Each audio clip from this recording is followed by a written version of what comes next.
Hey guys, how's it going? Josue, back again with another video on HearmeRaw.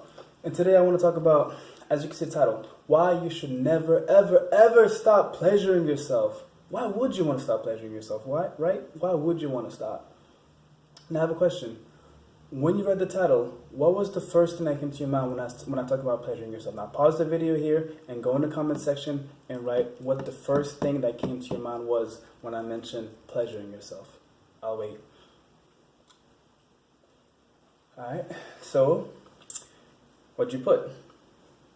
Was it masturbation? I know for me, the first thing I would have put would also be masturbation. You know, we think about self-pleasure, you know, playing with yourself and all that stuff. We think of masturbation. We think about, you know, having ejaculating. You know, we think of like watching porn or, you know, whatever. That's what we think of when we think about pleasuring ourselves. But I want to change that dynamic. Words are powerful. Words are powerful, and what we associate with words is also very powerful. So words are spells. We go to school to learn how to spell. Grammar is from the word grimoire. So spelling, we're casting spells. So you cast spells on yourself with your thoughts. People cast spells on you with their words. That's why you have to be mindful of who you have around you. You have to be mindful of the things that they are saying to you. You know, you have to understand this. You know, your diet is not just the food that you eat. It's not just the physical food that you eat. It's the words that you hear. It's the lyrics. It's the frequencies. It's the sensations. It's the feelings. All of that is information. Food is information, and everything is information. Energy is information, and all is energy. Energy is all around us. So you are technically constantly eating. And when you're somewhere, you're exchanging energies with anybody that you walk near. You exchange energy with somebody when you hug them and things like that. So we have to be mindful of that. So let's change the association that we have with pleasuring ourselves. Why not, when we think about pleasuring ourselves, this is one really good one. How about this?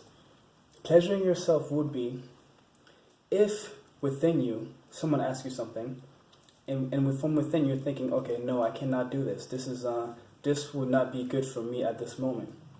So at this day and age, like, we love to please other people. We tend to seek validation from other people. So when we are asked something, even though it's an inconvenience to us, or, you know, it wouldn't be in our best interest, we will say yes while inside we're thinking no. So you could pleasure yourself, you could please yourself, and you could also listen to yourself by saying no, by being honest. I believe that being authentic, being real, being true to yourself is pleasurable. That's real pleasure. You know, pleasuring yourself can be choosing to stay home and read a book or watch a documentary or work on your craft rather than going out with your friends. Like, yeah, they might get mad at you, but if they get mad at you, then that's on them. That's their fault. You got to take care of yourself. I'm in this mode right now where I'm really focusing on the self, like being selfish in order to be selfless. There's a lot of distractions. You know, we are distracting ourselves all the time around here, and misery loves company. And if you look around you, for the most part, there's a lot of misery. There's a lot of people walking around. They're not really paying attention. They're not really aware. They're always looking at their phones, and they go from one distraction to the next. They go from one dopamine hit to the next, and there's no self-control, you know. And it's like it's wild, and it's very easy to get caught up in that. So let's change what it means to pleasure ourselves. Let's pleasure ourselves by being real, by being honest. And also, once you start doing this, once you start really checking in with yourself and making sure that you are okay, what happens is you are able to help other people. And if you do not pleasure yourself in this way, because pleasuring yourself with just masturbation all the time and ejaculating, you definitely do not want to do that. That's life force energy. You know, you definitely want to look into the tantric arts. You want to look into semen retention. You know, doesn't mean that you have to stop having sex. You can have sex without ejaculating. I'm not at that level yet. That's why I'm not having a lot of sex right now. I'm taking a break, but I'm gonna learn about these things. I want to learn. I want to learn the right way to do things. You know, I think a lot of us have gone through life and we just never question things. We are walking the same way we've walked our whole life. We are breathing the same way we've been breathing our whole life. You know, a lot of that breathing, it can be shallow breathing. You know, sometimes I still have to remind myself to breathe. And when people come into my life, and then I start breathing deeper around them, I'm like, thank you for reminding me to breathe, you know? Thank you for not triggering me. Thank you for seeing me for who I am. Thank you for, you know, for allowing me to be myself, you know. Thank you for giving me the space in which to be myself, so that way I can breathe deep. My butt's not clenched, you know, things like that. The simple little things. And like I said, let's change the dynamic. Let's start to take care of ourselves. Let's start to figure out what we need. Let's start to spend more time with ourselves. That's another great way to pleasure yourself, is by spending time with yourself, not isolating yourself, because that's not good. You know, most of the time, I know when I isolate myself, I'm doing it because I've just been putting too much energy out. I've been just doing too much here, and I've not been taking care of this.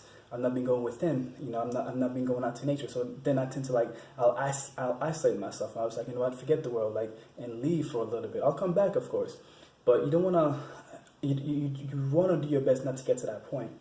But yes, pleasure yourself by spending some time with yourself. Go for a long walk in the woods alone. Or if you're scared to go alone, go with somebody else that's also willing to go there. And you guys can be together quietly. You know, you can be together and not depend on each other for attention. Like, just say you can, because you can be alone together.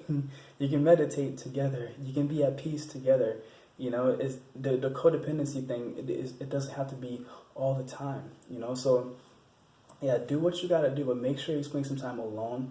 Like you're reading your favorite book, you're checking in with yourself, you're writing in your journal, you're dancing, you're singing, you're doing something, you're expressing yourself, you're releasing energy, you're stretching. You know, like we tend to hold a lot of tension in our bodies. You know, like check yourself, like where are your shoulders at? Are your shoulders up here? Why are they up here? Like, you know, bring them down. So yeah, that's my video for the day, guys. It's really simple. Pleasuring yourself it's not just about sex and masturbation and ejaculating and things like that and drinking alcohol, smoking weed all the time. You know, pleasuring yourself can also be self-mastery, getting to know who you are, you know, loving yourself unconditionally. And if you can do that, if you can love yourself unconditionally, imagine how much pleasure not only would you bring to yourself, but you will bring to those around you. Thank you for watching. Do not forget to like and subscribe. And of course, hit me up on Instagram. All my social media links are below. Yeah. See you guys in the next one. Peace.